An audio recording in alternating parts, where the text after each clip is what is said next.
বাংলাদেশে যদি কোরআনের শাসন কায়েম না হয়, তাহলে আমি একটা মারাত্মক বড় কথা বলবো। এই দেশে যদি ইসলাম কায়েম না হয়, সাধারণ জনগণ দায়ী হবে না। কিয়ামতে আমি আশঙ্কা করি আলেম ওলামা, পীর বুজুর্গ, ইসলামী দলগুলি দায়ী হয়ে যাওয়ার সম্ভাবনা বেশি। আল্লাহ যেন দয়া করে সব ওলামাদেরকে, পীর সাহেবদেরকে বুকে বুকে মেলার তৌফিক দান করে দেন। আল্লাহ যেন আমাদের মধ্যে পারস্পরিক মহব্বতকে বৃদ্ধি করে দেন।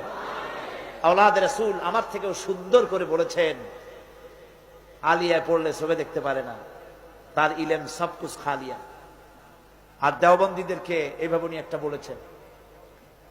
তো এইভাবে করে একদল আর এক দলকে দেখতে পারবো না, এক পীর আর এক পীরকে সহ্য করতে পারবো না। এটাই আমাদের পতনের কারণ।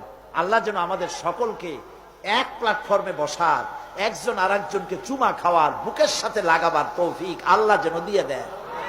সকলে কোন আমিন।